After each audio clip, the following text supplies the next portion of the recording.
Hello दोस्तों, आप सबका स्वागत है एक बार फिर से एस्ट्रो गुरु चैनल पर। मैं आप सभी के लिए लेकर आया हूं टैरो विद कृष्ण में आज एक और सेशन। और आज के लिए जो टॉपिक चूज़ किया है वो है कि वर्तमान स्थिति से आप आगे कब बढ़ेंगे। आपकी करंट पोजीशन जो भी है, जिस भी मैटर के ऊपर आप सोच रहे हैं, उस सिचुएशन से आगे कब निकलेंगे, बाहर कब निकल जाएंगे इस प्रॉब्लम से, या जो वर्तमान पोजीशन है यहाँ से कैसे आप बाहर निकलेंगे, क्या करना चाहिए क्या नहीं करना चाहिए, यही सब आज के टॉपिक में कवर करूँगा। हर बार की तरह इस बार भी 3 पाइल्स हैं आपकी स्क्रीन पर, अब तीनों एक साथ प्रदर्शित की जा रही हैं। इस बार की 3 पाइल्स थॉट टैरो डेक से ली गई हैं। 3 cards, 2 of cups pile number 1, 2 of discs pile number 2। 2 of discs ये कुछ डेक्स में डिस्क कहते हैं और कुछ डेक्स में इसको पेंटाकल्स कहते हैं। तो 2 ऑफ डिस्क पाइल नंबर 2 रहेंगे और 2 of the swords pile number 3। तीनों कार्ड्स आपके सामने आपकी स्क्रीन पर एक साथ। जो आपको ज़्यादा अच्छा लगता हो, अटैचमेंट फील होता हो या आकर्षित लगता हो, उसे अपनी पाइल मान लीजिए। उसी के अकॉर्डिंग आज की इस रीडिंग को देखिए। ये जनरल रीडिंग है, टाइमलेस रीडिंग है, तो जब से आप इसको देख रहे हैं ये वहीं से आपके साथ रेजोनेट करेगी। और हर बार की तरह इस बार भी टाइम स्टैम्प्स को डिस्क्रिप्शन और कमेंट सेक्शन दोनों जगहों पर पोस्ट आउट कर दिया गया है, ताकि आपको सुविधा हो अपनी पाइल की रीडिंग को देखने के लिए। आप टाइम स्टैम्प पर क्लिक करिए, पूरा वीडियो आपके लिए फास्ट फॉरवर्ड हो जाएगा और आप डायरेक्टली अपनी पाइल पर पहुँच जाएंगे। जो लोग आज मुझसे पहली बार जुड़े हैं उन सभी का मैं एस्ट्रो गुरु चैनल पर बहुत स्वागत करूंगा। आप इस चैनल को सब्सक्राइब जरूर करिए, बेल आइकन प्रेस करिए, क्योंकि जब आप बेल आइकन प्रेस करते हैं तो नए वीडियोस की नोटिफिकेशन आपके फ़ोन पर आनी शुरू हो जाती है। और मेरे पुराने व्यूवर्स और सब्सक्राइबर्स, आप सभी के सहयोग और प्यार के लिए बहुत बहुत आभार। आगे बढ़ने से पहले आपको एक बार बता दूँ कि मैं एक प्रोफेशनल टैरो रीडर भी हूँ। तो आपकी स्क्रीन पर ये जो नंबर आ रहा है इसके ऊपर आप कॉन्टैक्ट कर सकते हैं अगर आपको अपने लिए एक पर्सनल रीडिंग सेशन चाहिए तो। ये व्हाट्सएप नंबर है, इसके ऊपर आपको कॉल नहीं करनी है, इस पर मैसेज करिए। मैसेज के थ्रू सारी इन्फॉर्मेशन मेरी टीम मेंबर आपको प्रोवाइड करा देगी और आपकी हेल्प करेगी मेरे साथ आपके सेशन को बुक करने के लिए। तो चलिए आज की रीडिंग को शुरू करते हैं और आपकी पाइल में मिलते हैं।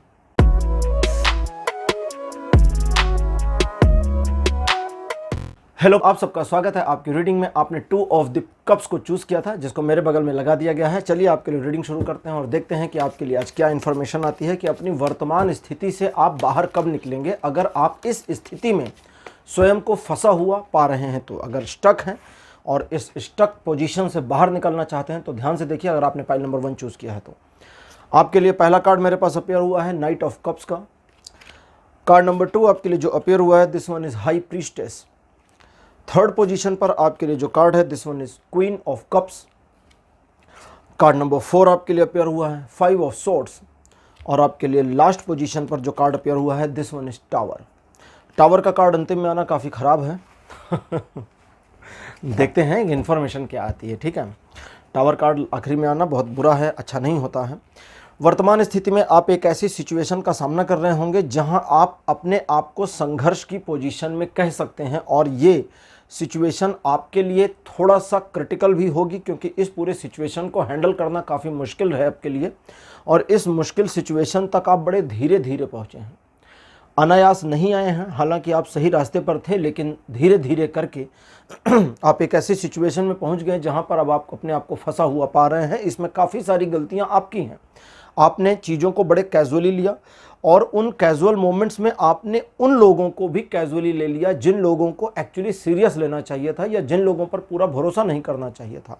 लोगों ने आपकी मासूमियत का बढ़िया फ़ायदा उठाया है और आप वर्तमान में इस पोजीशन पर आ गए हैं। कुछ मामलों में जहां आपका कनेक्शन दूसरे लोगों से नहीं या दूसरे लोगों से लेना देना नहीं है आपकी इस वर्तमान सिचुएशन के लिए, वहां आपने स्वयं को, अपने आप को धक्का लगा करके इस सिचुएशन तक लाने का काम किया है। आप जानते थे शुरुआत में कि इस तरह की चीज़ें, जो कुछ भी आप कर रहे हैं वो आपके लिए नुकसानदेह हो सकते हैं, लेकिन फिर भी आपने रिस्क लेने की कोशिश करी बिना रिस्क के फैक्टर को समझे हुए। आने वाले समय में चीज़ें आपके लिए बेहतर नहीं हैं, इस समय रुकें। आप अपनी वर्तमान स्थिति से निकलना चाहते हैं तो निकल तो सकते हैं, लेकिन निकलने के लिए आपको एक सहयोग की ज़रूरत है, और वो है ईश्वर का हेल्पिंग हैंड। तो ईश्वर का हेल्पिंग हैंड द टावर के रूप में आपके लिए अपीयर हुआ है। और आपके लिए नाइट ऑफ वॉन्ड्स का कार्ड मेरे पास अपीयर हुआ है, जो एक और इन्फॉर्मेशन देगा, वो मैं आपको अभी बताता हूँ, लेकिन थोड़ी चीज़ों को ठीक से समझ लें। टावर का जो कार्ड है वो बताता है चूंकि शुरुआत आपने खराब कर दी थी, इसलिए आउटकम आपका खराब होगा ही होगा। अगर आप प्रारब्ध को गड़बड़ कर देंगे तो अंत गड़बड़ हो जाएगा। इसलिए इस सिचुएशन की जिम्मेदारी बहुत हद तक आप पर बनती है, और चूंकि जिम्मेदार आप हैं, इसलिए आप ही इन सारी चीज़ों को ठीक कर सकते हैं। नाइट ऑफ द वॉन्ड्स मेरे पास अपीयर। लेकिन ईश्वर की मदद से ईश्वर क्या करते हैं, हमारे जीवन को आयाम देते हैं, हमारे जीवन को परिवर्तित करते हैं, हमारे जीवन को दिशा देते हैं।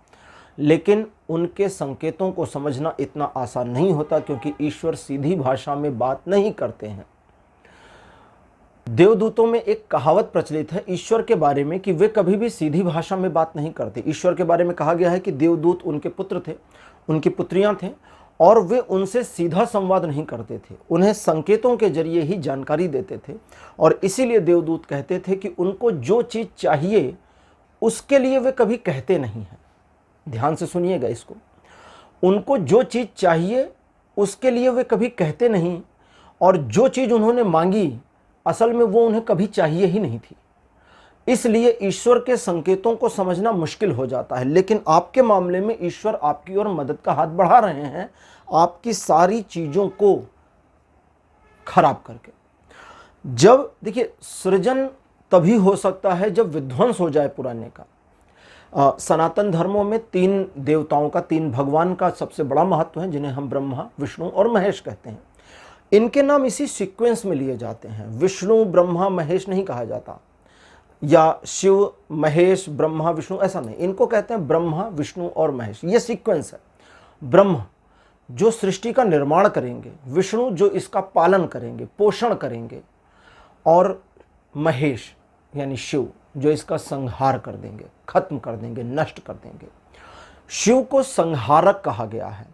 संहार करने के लिए ज़्यादा शक्ति की जरूरत है।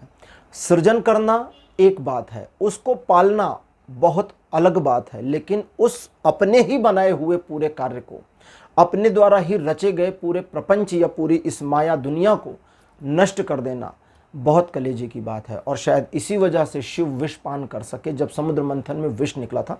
समुद्र मंथन की कहानी मैं अपने दूसरे चैनल पर एक दिन जल्दी लेकर के आने वाला हूँ आप लोगों को इत्मीनान से सुनाऊंगा। तो यहाँ ईश्वर की ओर से आपके काम को खराब किया जाएगा। वर्तमान परिस्थिति में जिस चीज़ को आप बचाने की कोशिश कर रहे हैं, और जिस चीज़ के बारे में पिछले काफ़ी समय से आपको लग रहा है कि आप इसमें संतुलन स्थापित नहीं कर सकते, ये चीज़ नष्ट होने जा रही है, वो दरअसल नष्ट होने जा रही है, उसे नष्ट हो जाना चाहिए। इस पूरे मोमेंट को, अगर आपको लगता है कि एक ऐसे मोमेंट में अब आप आ गए हैं जहां टेबल को उलट देने के अलावा कोई ऑप्शन बचा नहीं है, because table is not set, table set नहीं हो रही है। एक टेलीविजन शो है हाउस ऑफ कार्ड्स, उसमें एक डायलॉग आता है कि if you cannot set the table turn the table. अगर आप टेबल को सेट नहीं कर सकते तो उसे उलट दो। इसके पीछे का जो भी मर्म रहा हो राइटर का लेकिन ये है गहरी बात। अगर सिचुएशंस आपके समझ में नहीं आ रही हैं और पिछले काफ़ी समय से किए जा रहे सारे एफर्ट्स पानी में जा रहे हैं, आपका संघर्ष पिछले काफ़ी समय से चल रहा है और खत्म नहीं हो रहा, तो अब ज़रूरत है पूरी स्ट्रेटजी को बदल देने की। टर्न द टेबल, स्ट्रेटजी को बदल दीजिए। जब स्ट्रेटजी को बदलेंगे तो पुराना वाला जाएगा और नया वाला आ जाएगा, यानी कि पुरानी चीज़ें नष्ट हो जाएंगी। और ये जो नष्ट होना है, ये क्रेडिट दे दीजिए ईश्वर को कि हे ईश्वर, आपका धन्यवाद कि आपने ये सब नष्ट किया ताकि मैं नए की ओर आगे बढ़ सकूं, और अब आपके मार्गदर्शन में मैं नए की ओर आगे बढ़ जाऊंगा या बढ़ जाऊंगी। इस तरह की मेंटेलिटी में है। अब आता है नाइट ऑफ द वॉन्ड्स, जो बताता है कि इस पूरी सिचुएशन में आपको सबसे पहले इस सिचुएशन से, जो वर्तमान जहां आप फंसे हुए हैं, इससे बाहर निकलिए। चीज़ें खराब हो जाती हैं, निकलने में खराब हो जाने दीजिए। कुछ संबंध बिगड़ते हैं, बिगड़ जाने दीजिए। कुछ पैसों का नुकसान होता है, हो जाने दीजिए। कुछ मेंटल हैरेसमेंट हो जाता है, वो भी हो जाने दीजिए। लेकिन इससे बाहर आइए, और जैसे ही बाहर आएंगे पहला काम करना है एक टारगेट बनाना है कि अब एक लिमिटेड टारगेट में आपको काम करना है और सिर्फ अपने लिए करना है। मर्सीलेसली, दया की भावना के बगैर। और किसके लिए? अपने लिए। अपने लिए कोई दया की भावना नहीं। मर्सीलेसली आगे बढ़िए, सफलता आपको जरूर मिल जाएगी। इस पूरी सिचुएशन से निकलने में आपको 4 से 5 महीनों का समय लग सकता है, और कुछ मामलों में ये तो एक जनरल है कि 4 से 5 महीने लगेंगे। लेकिन कुछ ऐसे लोग यहाँ हैं जिनको पता है कि अगर वे थोड़ा जल्दी समेटे तो 1 महीने के अंदर सारी चीज़ें खत्म हो जाएंगी। ये चीज़ें जब खत्म हो जाएंगी तो बहुत कुछ पीछे छूट जाएगा, और जो चीज़ पीछे छूट जाएगी उसकी आपको भविष्य में ज़रूरत नहीं होगी, या उसकी दरकार नहीं होगी, या उससे बेहतर चीज़ें आपको मिल जाएंगी। और वे लोग जो इस पूरे प्रकरण में पीछे छूटेंगे, अगर उन्हें आपका साथ चाहिए तो वे आपके साथ आ जाएंगे। आपको उनके साथ के लिए परेशान होकर के पीछे मुड़कर देखने की ज़रूरत नहीं है। दैट मीन्स कि यहाँ पूरा सेल्फिश होना है, अपने आप को मर्सीलेसली आगे बढ़ाना है, और अपने आप को एक ऐसी सिचुएशन में ले आना है जहां पर एक्चुअली जो इनसिक्योरिटी फीलिंग अभी चल रही है वो कंप्लीट इनसिक्योरिटी में चला जाए। जब तक आप ईश्वर की गोद में जाते नहीं हैं तब तक ईश्वर आपके लिए कुछ करते नहीं हैं।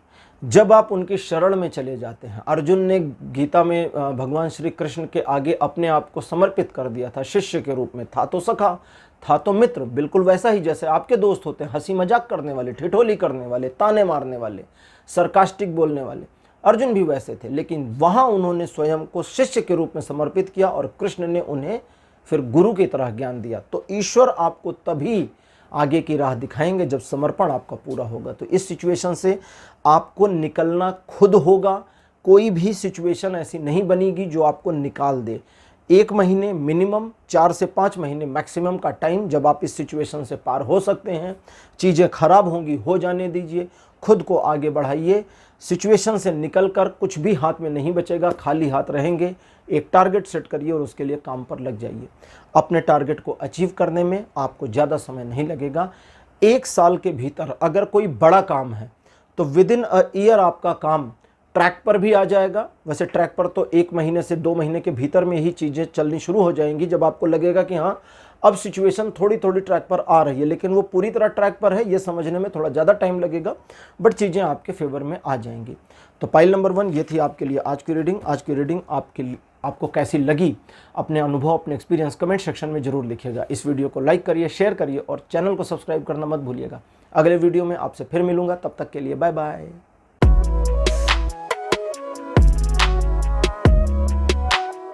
हेलो पाइल नंबर 2, आप सबका स्वागत है आपकी रीडिंग में। आपने 2 ऑफ डिस्क को चूज किया था। 2 ऑफ डिस्क के कार्ड मेरे बगल में लगे हुए हैं। मैं आपको बता दूं, थोट टैरो डेक में इनको डिस्क कहते हैं, लेकिन कुछ टैरो डेक्स में इनको पेंटिकल्स कहते हैं, और चक्रा विजडम टैरो डेक में इनको कॉइन कहते हैं। मर्साइल डेक में भी इनको कॉइन कहते हैं। तो वो डिफरेंट जो नाम है, डिस्क, कॉइन या पेंटिकल, ये लोकेशन या देशों के हिसाब से, बोली भाषा के हिसाब से थोड़ा थोड़ा परिवर्तित हुए हैं और कुछ नहीं, बाकी सब हैं एक ही। तो चलिए आपके लिए रीडिंग शुरू करते हैं और देखते हैं कि वर्तमान परिस्थिति से आप आगे कैसे, कब तक बढ़ेंगे, मतलब आपको करना क्या होगा या क्या गाइडेंस आपके लिए है। पहला कार्ड आपके लिए है 6 ऑफ स्वॉर्ड्स। कार्ड नंबर 2 आपके लिए जो अपीयर हुआ है, this one is 9 of cups. Third position आपके लिए द स्टार। कार्ड नंबर 4 आपके लिए है king of swords. 5th position पर आपके लिए है डेथ। डेथ का कार्ड लास्ट में आया है, जो बहुत बढ़िया कार्ड है। टैरो में मेरे कुछ फेवरेट कार्ड्स हैं, उनमें से एक ये भी है। डेथ के कार्ड की जो मीनिंग होती है टैरो में, वो डेथ नहीं होती, मृत्यु नहीं होती, सचमुच की मृत्यु नहीं होती। वो एक सिचुएशन की मृत्यु होती है, सिचुएशन का खत्म होना बताते हैं। तो पाइल नंबर 2, जैसा कि आप जानते हैं कि इस समय आप बहुत ज़्यादा नाराज हैं, और स्पेशली आप अपने आप से ज़्यादा नाराज हैं। आपकी नाराज़गी स्वयं पर या उन परिस्थितियों पर या उन लोगों पर ज़्यादा है जिनकी वजह से आपको लगता है कि आप अपने काम में आगे नहीं बढ़ पा रहे और वर्तमान पोजीशन में फंसे हुए हैं। अगर आप अपनी वजह से फंसे हैं, आपको लगता है, तो खुद से नाराज हैं। किसी की वजह से लगता है तो उस पर नाराज हैं। सिचुएशन की वजह से तो फिर सिचुएशन, भगवान सब पर नाराज होंगे। इस पूरी सिचुएशन तक पहुंचने में आपका बहुत बड़ा रोल तो नहीं रहा, लेकिन सिचुएशनली आप खिसकते हुए पहुंच गए। आपकी कुछ पुरानी काबिलियत हैं, कुछ पुरानी आदतें थीं, जब आप प्रॉब्लम्स का सामना करते थे और उन प्रॉब्लम्स के साथ आगे बढ़ जाते थे, मतलब उन समस्याओं को समस्या बनने नहीं देते थे, अपने लक्ष्य के प्रति कर्तव्यों का निर्वहन करते हुए आगे बढ़ जाते थे। लेकिन आपकी जो एक इनसिक्योर फीलिंग आ गई, उस इनसिक्योर फीलिंग ने कई चीज़ों को खराब कर दिया। साथ ही साथ एक कैजुअलनेस की भी फीलिंग आ गई, और चूंकि आप एक ऊहापोह की स्थिति में फंस गए थे, जहां इनसिक्योर फीलिंग ने और उस इनसिक्योर फीलिंग के साथ आने वाली कैजुअलनेस ने आपको गलत डिसीजंस की ओर धकेल दिया, और चूंकि बैलेंस आप नहीं बना पाए तो ये इम्बैलेंसनेस इस चीज में ज्यादा हावी हो गई और आपके कई निर्णय एक के बाद एक गलत साबित होते चले गए और आप इस पोजीशन में आके अटक गए। इस पोजीशन से निकलने के लिए चीजें बड़े लंबे समय से प्रयासरत हैं और आपने चीजों को पकड़ के रखा है, आगे नहीं जाने दे रहे। आपको लग रहा है कुछ चीजें खत्म हो रही हैं, छूट रही हैं। रिलेशंस के मामले में आपको लगता होगा कि मेरे द्वारा पकड़ी गई इस डोर को अगर मैंने छोड़ दिया तो पूरा रिलेशन खत्म हो जाएगा। व्यापारिक मामलों में आपको लगता होगा कि अब मुझे अपने आप को ही यहां बनाए रखना होगा, अगली पीढ़ी को अभी डिसीजन नहीं लेने देना है, या मुझे अपनी उन आइडियोलॉजीज पर काम नहीं करना जो मेरे दिमाग में बार बार कौंध रही हैं। तो इन चीज़ों की वजह से बिकॉज अब पुरानी चीज़ों को पकड़कर बैठे हैं, परिवर्तन नहीं हो रहा, और ये परिवर्तन जो है ये होकर ही रहेगा। आप इसको रोक नहीं सकते हैं, टाल भले सकते हैं, और पिछले कुछ समय से लगातार आपका टाल मटोल जारी है।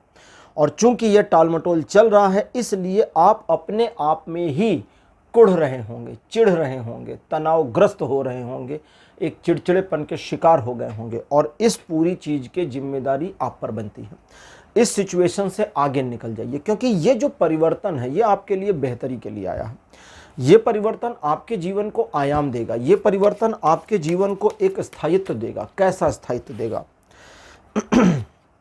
आपके लिए कार्ड अपीयर हुआ है 10 ऑफ द वॉन्ड्स। आपका जो कुछ भी संशय है वो सब खत्म हो जाएगा, निर्मूल हो जाएंगे आपके सारे डाउट्स, आपके सारे संशय, और आप एक ऐसी सिचुएशन में पहुंचेंगे जहां चीज़ें आपके लिए फुलफिलमेंट का इंतजार करती मिलेंगी। लेकिन अपने आप को स्ट्रेसफुल होकर के नहीं ले जाना है। अगर स्ट्रेसफुल होकर आगे बढ़े तो ये स्ट्रेस ही आपको मार देगा, ये स्ट्रेस ही आपको दबा देगा। स्ट्रेस मतलब तनाव, स्ट्रेस का मतलब एक ऐसा बोझ जो आपके सिर पर बैठ गया है, हावी हो गया है। वो काम का हो सकता है, संबंधों में चीज़ों को बनाए रखने का हो सकता है, अपने आप को सिचुएशन में टिकाए रखने का हो सकता है, या दूसरे लोगों के काम को खुद करने की एक जिद हो सकती है कि भाई सब कुछ मैं ही मैनेज कर लूँ।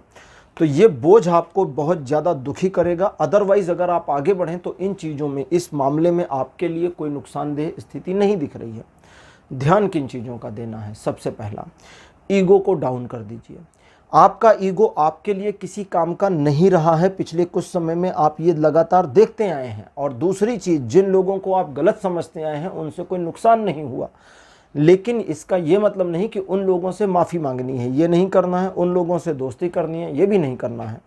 उन लोगों को उनके हाल पर छोड़ दीजिए। बस उनके बारे में आपके दिमाग में जो निगेटिविटीज़ चल रही होती हैं उनको बंद कर दीजिए। और वो बैलेंस जो आपने बिगाड़ दिया था, वो बैलेंस जिसे आप साध सकते थे, आपको समझ थी कि आप इस बैलेंस को बनाएंगे कैसे, लेकिन आपने उस बैलेंस को बनने से पहले ही तोड़ना शुरू कर दिया।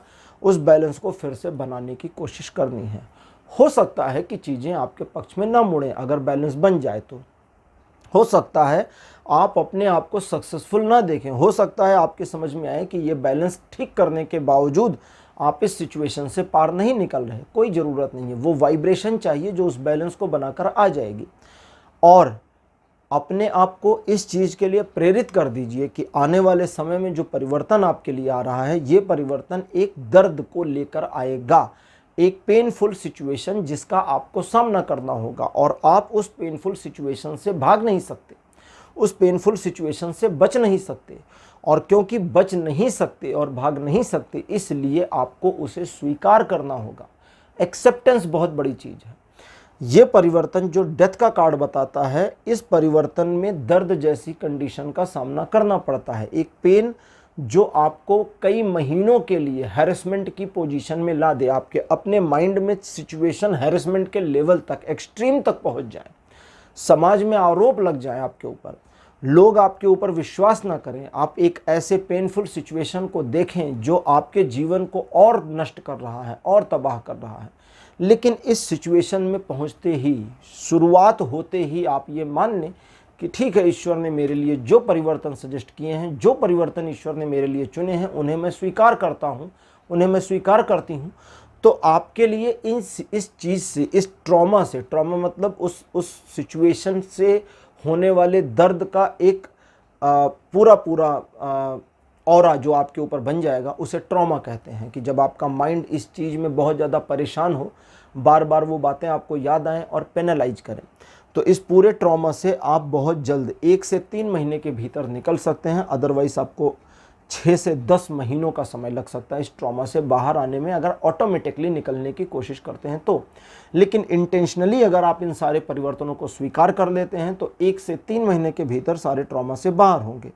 लेकिन फिर आपको इस चीज़ का ध्यान रखना होगा कि जब चीज़ें आपके लिए नए ढंग से निर्धारित होनी शुरू करें, नया पैटर्न सेट होना शुरू करें, जो कि सेट होगा जैसे अब आप इस सिचुएशन से बाहर निकलने के लिए इस पूरे बदलाव के माहौल को एक्सेप्ट कर लेते हैं, आत्मसात कर लेते हैं, तो विद इन अ मंथ ये परिवर्तन हो जाएगा, इसकी संभावना है। लेकिन इस परिवर्तन के होने के बाद आप एक डिप्रेस कंडीशन में होंगे, क्योंकि ये परिवर्तन आपको निराश कर देगा, बहुत बुरी तरह से तोड़ देगा। और उस टूटे हुए दिल के बावजूद आप अपने आप को आगे के लिए फर्दर अगर रेडी कर लेते हैं तो बहुत जल्दी आप अपने अचीवमेंट पर पहुंच जाएंगे। लेकिन अगर आप रेडी नहीं करते तो भी थोड़ा समय लगेगा, लेकिन आपके लिए चूंकि सराउंडिंग चीज़ें बेहतर हो जाएंगी, सारी परिस्थितियां बदलनी शुरू और आपके फेवर में आनी शुरू होंगी, इसलिए आप उस सिचुएशन तक पहुंच जाएंगे फिर भी, लेकिन फिर उसमें 8-10 महीने लगेंगे। तो अब ये आप पे डिपेंड करता है कि आप इस चीज़ को कैसे हैंडल करते हैं और कितना आगे बढ़ करके इसका फ़ायदा उठाते हैं। तो पाइल नंबर 2 आपके लिए आज की रीडिंग यहीं क्लोज करूँगा। आज की रीडिंग आपको कैसी लगी, अपने अनुभव, अपने एक्सपीरियंस कमेंट सेक्शन में ज़रूर लिखिएगा। इस वीडियो को लाइक करिए, शेयर करिए और चैनल को सब्सक्राइब करना मत भूलिएगा। अगले वीडियो में आपसे फिर मिलूंगा, तब तक के लिए बाय बाय।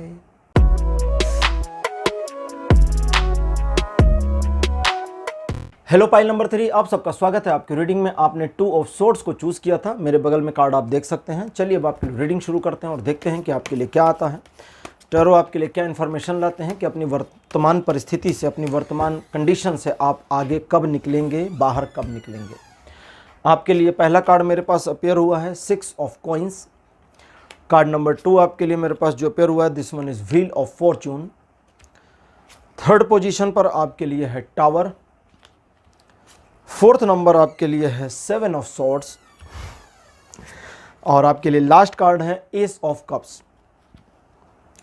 निकल तो जरूर जाएंगे और अच्छी पोजीशन पे निकल जाएंगे, लेकिन आपको कुछ चीज़ों को समझना जरूरी होगा। जैसे वर्तमान में आप अकेले नहीं निकलना चाहते, यहाँ पर ये दिखता है, वर्तमान में ऐसा दिखता है कि आप कुछ अपने लव्ड वंस को आगे ले जाना चाहते हैं या एक साथ कई लोगों की समस्या को समाप्त करना चाहते हैं। लेकिन चूंकि पहले भी आपने ऐसी गलतियां करी हैं और सिर्फ गलतियां ही नहीं करी हैं, खामियाजा भी उठाया है। वो वाला समय याद करिए जब चीज़ें आपके फेवर में थी। आपने गलतियां, पहले गलती से शुरू करते हैं, आपने गलतियां करी, उन लोगों पर भरोसा किया जिनके बारे में आपको पूरी तरह से पता था कि इन पर भरोसा करने की ज़रूरत कतई नहीं है, लेकिन फिर भी आपने किया और अपने आप को आगे बढ़ाने की कोशिश करी। अपने ऊपर आपका भरोसा कम हुआ और आप अपने कम भरोसे के बावजूद किस्मत के साथ और सहयोग की वजह से एक बेहतर पोजीशन में थे। लेकिन उसी बेहतर पोजीशन में आपके कुछ गलत निर्णय, आपके कुछ गलत एक्टिविटीज़ ने चीज़ों को बुरी तरह से नष्ट कर दिया, तोड़ दिया, डिस्ट्रॉय कर दिया। कई रिलेशन के मामले में भी, कुछ रिलेशनशिप के मामले में भी चीज़ें आपके अगेंस्ट गईं। आप पर शक या अभियोग जैसी चीज़ें हुई। आपने अपने आप को बचाने का जितना प्रयास किया, आप उस सिचुएशन में उतना फंसते चले गए और आपके सम्मान, मान सम्मान, आत्मसम्मान और सामाजिक सम्मान, हर तरह के सम्मान पर बहुत बुरी तरह का आघात हुआ। वर्तमान में आप उस सारी सिचुएशन से उबर चुके हैं और कहीं ना कहीं खुद को साबित करने की एक नाहक, बिना वजह की कोशिश कर रहे हैं। और चूंकि ये कोशिश बिना वजह की है और आप, मज़ेदार बात है कि जानते हैं कि इस कोशिश में कोई दम नहीं है और फिर भी आप इस चीज़ के लिए लगे हुए हैं, इसे एप्रिशिएट तो नहीं करूँगा। एप्रिशिएट इसलिए नहीं करूँगा क्योंकि मेरा कार्ड एप्रिशिएट नहीं कर रहा। यहाँ पर ये समझदारी नहीं, बेवकूफ़ी है, और वो भी सरासर। इस चीज़ से पीछे हटें। आपके समय में, आपका जो समय चल रहा है, आप कहेंगे बहुत अंधकार है, आगे की राह नज़र नहीं आ रही, तो राह दिखनी चाहिए नहीं थी, राह दिखनी भी नहीं चाहिए थी। अंधकार को इतना सघन होना चाहिए था, क्योंकि इस सघन अंधकार की वजह से ही सुबह की किरण साफ दिखाई देगी। अगर चांदनी रात हो, चंद्रमा फुल मून में हो, फुल मून कभी दिखिएगा, और अगर सुबह उठें तो ये भी देख लीजिएगा, फुल मून नाइट हो तो सुबह सूरज के आने से पहले के उजाले का आभास नहीं होता, क्योंकि उस फुल मून की रोशनी और उसकी रोशनी इस तरह से मिक्सअप हो चुकी होती है कि आपको काफ़ी देर तक समझ में नहीं आता कि सूर्योदय का समय हो गया है। लेकिन अगर वो डार्क नाइट हो, मूनलेस नाइट हो, तो सुबह की जो पहली किरण अभी दिखी भी नहीं है, उसकी आभा आपको क्षितिज पर दिख जाएगी। क्षितिज मतलब धरती के दूसरे छोर से उसकी एक शाइन आपको नजर आनी शुरू हो जाएगी। पहले शाइन आएगी, फिर किरण आएगी और फिर पूरा सूरज बाहर आएगा। तो ये वैसा है। तो अगर आपको लगता है कि डार्कनेस ज़्यादा है, अंधेरा ज़्यादा है, तो बिल्कुल इसे होना चाहिए था।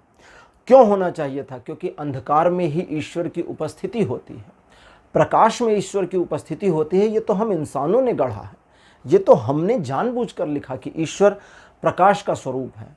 वरना मैं कहता हूँ कि ईश्वर सतत अंधकार का स्वरूप है। आसमान में नज़र उठाकर देखिए, अरबों तारे, करोड़ों अरबों खरबों तारे, सितारे, सूर्य से बड़े बड़े तारे मिलकर भी इस सघन ब्रह्मांड के अंधकार को नहीं मिटा सकते। प्रकाश एक ऐसी चीज का नाम है जो होती है और समाप्त हो जाती है, जो आती है और चली जाती है, लेकिन अंधकार सतत रहता है। अंधकार कहीं जाता नहीं। रूम की लाइट बंद कर दें, अंधेरा, अंधेरा तो वहीं पर है, बस प्रकाश की वजह से वो हमें दिखाई नहीं दे रहा। तो अगर डार्कनेस है तो झुकिए ईश्वर के सम्मान में, प्रदर्शित कीजिए उनके प्रति अपनी कृतज्ञता को कि हे ईश्वर, आपने पिछले समय में भी मेरी गलतियों की वजह से वो सब जो नष्ट कर दिया, उसकी जिम्मेदारी भले मेरी हो, लेकिन आपने अच्छा किया चीज़ों को नष्ट किया, क्योंकि उस नष्ट होने से सबक लेकर के अब मैं आगे बढ़ सकता हूँ या बढ़ सकती हूँ। और चूंकि आप इस मामले में आगे बढ़ सकते हैं, तो अब इस सिचुएशन में ईश्वर के प्रति श्रद्धा, और वो भी अगाध श्रद्धा, आपको आगे ले जाने का काम करेगी। और आगे क्या सिचुएशन है? एक नई शुरुआत जैसी चीज हो सकती है। गंभीर मामले वो वाले जिसमें डैमेज को फिर से मैनेज करने की ज़रूरत है, वो पास्ट डैमेज को मैनेज किया जाएगा और पुराना जितना भी नुकसान हुआ है उसकी भरपाई नए सिरे से करके चीज़ों को बेहतर किया जाएगा और चीज़ें आगे जाएंगी। इसमें साल भर का समय लगेगा, 12 महीने का, 1 साल पूरे पूरे। और वो मामले जो माइनर हैं उनमें 1 महीने के अंदर आपको फ़र्क मिलना शुरू हो जाएगा। लेकिन ये 1 महीने के भीतर फ़र्क सिर्फ तभी मिलेगा जब आप ईश्वर के सम्मान में, ईश्वर के प्रति झुकाव महसूस करें। अगर आप नहीं झुकते हैं, अगर आप इस अकड़ में रहते हैं जिस अकड़ में पिछले काफ़ी समय से थे, तो फिर ईश्वर की ज़रूरत आपको वस्तुतः नहीं है। और चूंकि उनकी ज़रूरत नहीं है तो वे मदद को नहीं आएंगे। ईश्वर मदद को तभी आएंगे जब आप उनके लिए झुकेंगे, जब आप उनकी मदद की ज़रूरत को महसूस करके उनके प्रति एक कृतज्ञता प्रस्तुत करेंगे कि हे ईश्वर, अब मुझे आपकी मदद की ज़रूरत है। तो ईश्वर आपकी मदद करेंगे और उस समय में चीज़ें आपके फेवर में मुड़नी शुरू हो जाएंगी। और चूंकि चीज़ें मुड़नी शुरू हो जाएंगी तो अच्छा, ये जो मुड़ेंगी चीज़ें, इसे आपको मैनेज कैसे करना है? एक नए की तरह से मैनेज करिए। पुराने वाले को कवर करने की कोशिश मत करिए। जो गया गया। उदाहरण लेते हैं, मान लीजिए 10,000 का नुकसान हो गया था, छोटा सा ले ले, 10,000 भी कुछ लोगों के लिए बहुत होते हैं। 10,000 का नुकसान हो गया। अब जो नया आएगा, आपको ये नहीं सोचना कि भाई वो 10,000 के नुकसान को कवर कर लूँ। क्यों? क्योंकि अगर कवर करने की मेंटेलिटी है तो जैसे ही आपने शुरू किया आप -10,000 के डेप्ट में हैं। यहीं से शुरुआत होती, तो आपकी शुरुआत 0 से तो हुई नहीं, शुरुआत ही माइनस से हुई, नकारात्मकता से हुई, क्योंकि -10,000 तो निगेटिव नंबर है, और वो भी निगेटिव नंबर्स में भी 10,000 तो बहुत बड़ा हुआ। तो उस निगेटिविटी की वजह से पॉजिटिविटी का आना बहुत मुश्किल होगा। शुरुआत 0 से करिए। 10,000 का नुकसान हुआ, अपने आप को कहिए कोई बात नहीं, ईश्वर को जब लगेगा तो वे इससे ज़्यादा दे देंगे। वो नहीं चाहिए मुझे, वो गड्डी नहीं चाहिए 10,000 की जो गिर गई, जो छूट गई, जो खो गई, वो नहीं चाहिए। अब ईश्वर की कृपा से लाखों रुपए वैसे आ जाएंगे जो आने चाहिए, जिनके लिए मैं डिजर्विंग हूँ। ये सोचिए कि जिनके लिए मैं डिजर्विंग हूँ वो मेरे पास आ जाएंगे। लेकिन वो जो 10 गया, मुझे उसकी परवाह नहीं है, गया तो गया, अब मुझे वो वाला नहीं चाहिए। अब जो आएगा ये नया है, इसका उसके साथ कोई लिंक नहीं है, और ना लिंक लगाने की कोशिश करिएगा, क्योंकि आप लिंक लगाएंगे तो लिंक लग जाएगा, और अगर ये एक इनडायरेक्ट लिंक लगा तो आगे की चीज़ फिर खराब होगी। तो उस चीज़ को बचाने और बनाए रखने की पुरजोर कोशिश करना आपका काम है, और इस चीज़ को आपको करने की ज़रूरत है। तो पाइल नंबर 3, उम्मीद है चीज़ों को आप समझ गए होंगे कि अब आपको क्या करना है और कैसे चीज़ों को मैनेज करना है। आपके लिए आज की रीडिंग को यहीं क्लोज करूँगा। आज का विषय, आज की रीडिंग आपको कैसी लगी, अपने एक्सपीरियंस, अपने अनुभव कमेंट सेक्शन में ज़रूर लिखिएगा। इस वीडियो को लाइक करिए, शेयर करिए और चैनल को सब्सक्राइब करना मत भूलिएगा। अगले वीडियो में आपसे फिर मिलूंगा, तब तक के लिए बाय बाय।